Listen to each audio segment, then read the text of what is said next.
English Time Podcast. Helping you speak English with confidence, naturally.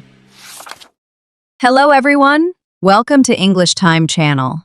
Today, we're diving into one of the most practical and useful topics for everyday English conversation, describing your typical day from morning to night.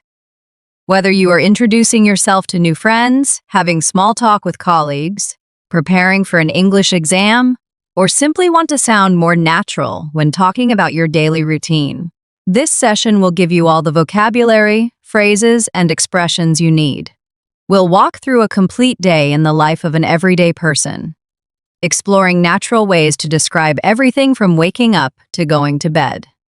You'll learn useful verbs, common expressions, and authentic phrases that native speakers use every day. You can also practice shadowing, repeating after me to improve your pronunciation, rhythm, and fluency. This is one of the most effective techniques for developing natural-sounding English. By the end of this session, you'll feel confident talking about your daily life in English, and you'll have a rich vocabulary bank ready to use in real conversations. Let's get started. Our day starts early in the morning.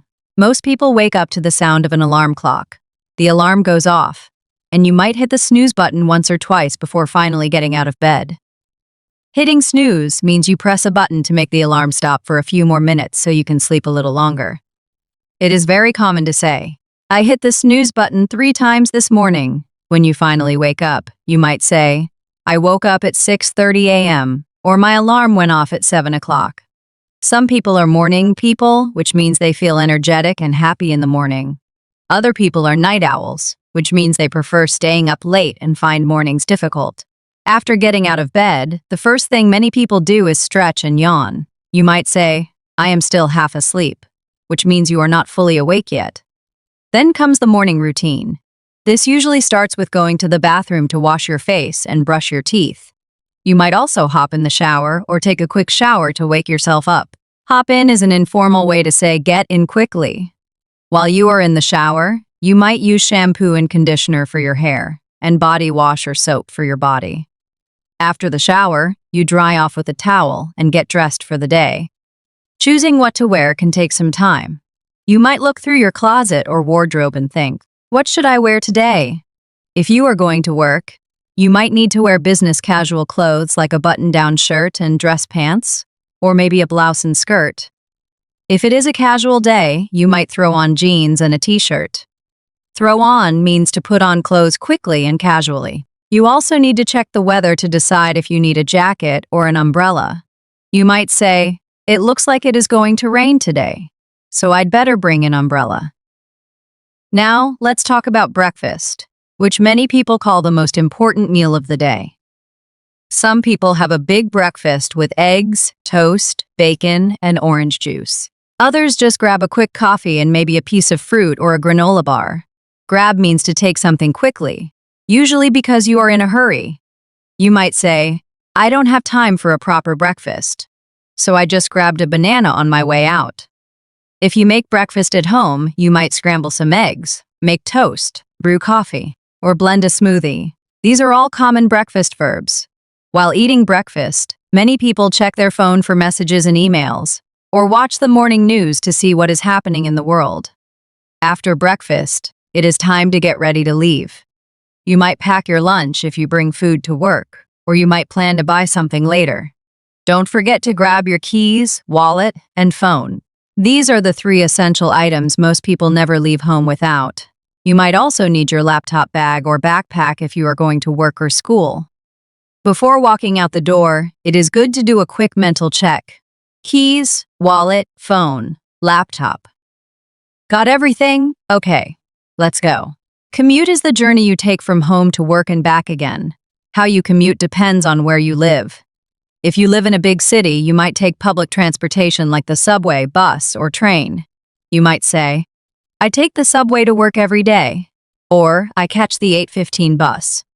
Catch means to get on or board a bus or train. If you drive to work, you might say, "I drive to the office," or "I commute by car." During rush hour, which is the busy time when everyone is traveling to work, traffic can be terrible. You might get stuck in traffic and say, The traffic was awful this morning. It took me an hour to get to work. If you work from home, you have no commute at all. Lucky you. You might joke and say, my commute is just from my bedroom to my home office. During the commute, people often listen to music, podcasts, or audiobooks. Some people use this time to catch up on the news by reading on their phone or tablet. Others might review their schedule for the day and mentally prepare for meetings and tasks ahead. The commute is often seen as transition time, a period between home life and work life where you can shift your mindset. You arrive at work and the workday officially begins. When you first get to the office, you might greet your colleagues with a simple good morning or, hey, how is it going? You settle in at your desk, turn on your computer, and check your emails. Settle in means to get comfortable and organized in your workspace. You might make yourself a cup of coffee from the office coffee machine, and then you start tackling your tasks for the day. Tackle means to start dealing with something, especially something challenging. A typical workday includes a mix of different activities. You might have meetings with your team where you discuss projects and brainstorm ideas. Brainstorm means to generate creative ideas as a group. You might need to write reports, respond to emails, make phone calls, or work on presentations. Between tasks, you might take short breaks to stretch your legs or chat with colleagues. Stretch your legs is an idiom that means to stand up and walk around a bit after sitting for a long time.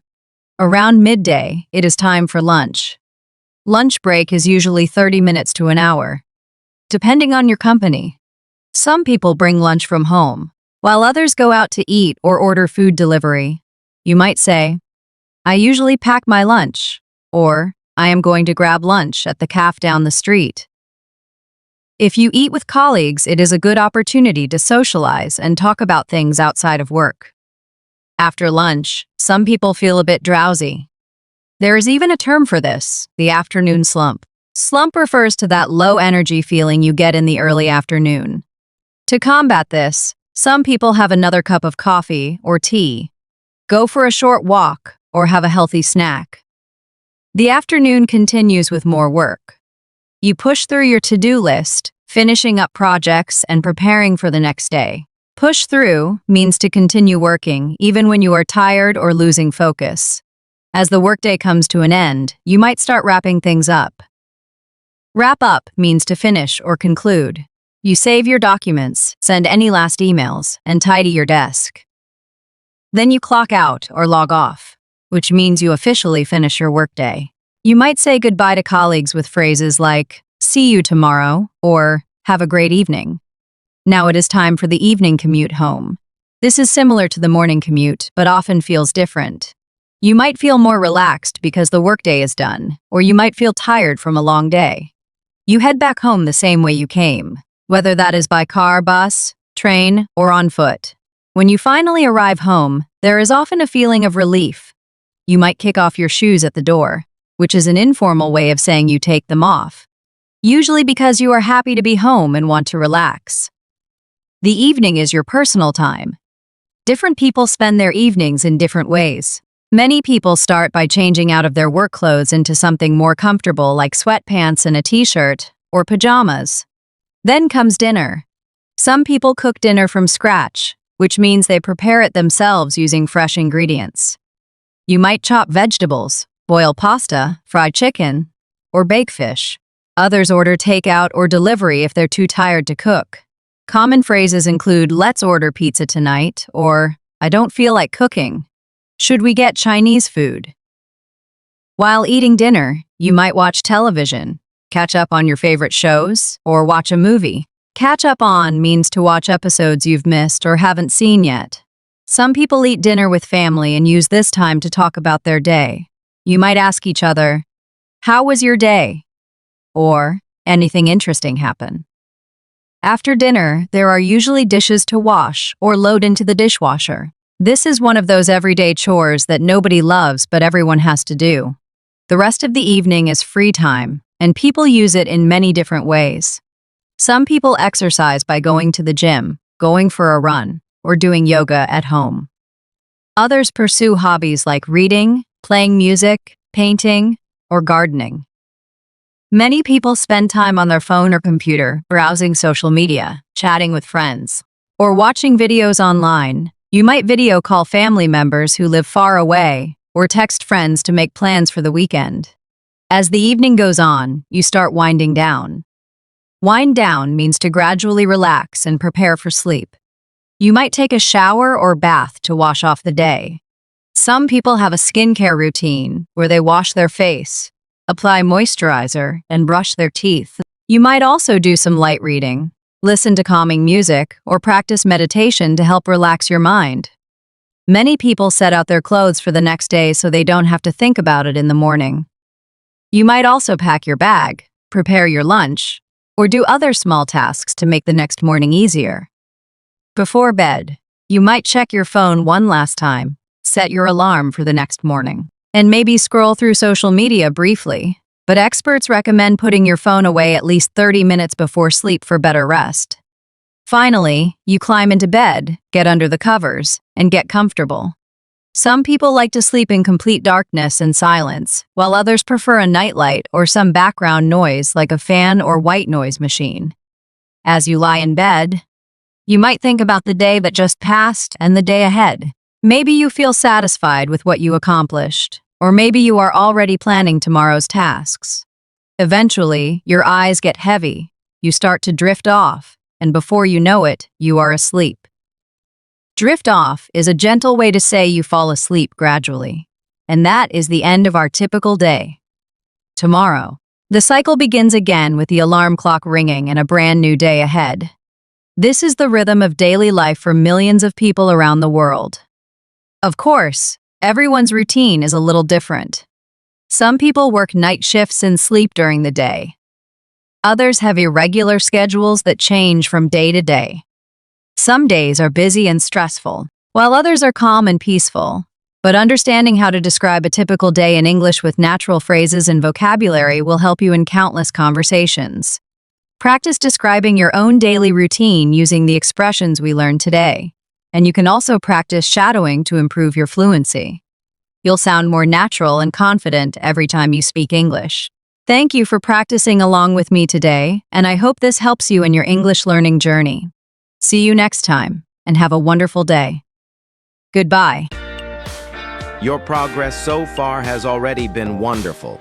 If you'd like to keep going and feel even more confident with your English, feel free to check out the next video or take a look at some of the other ones we've picked for you.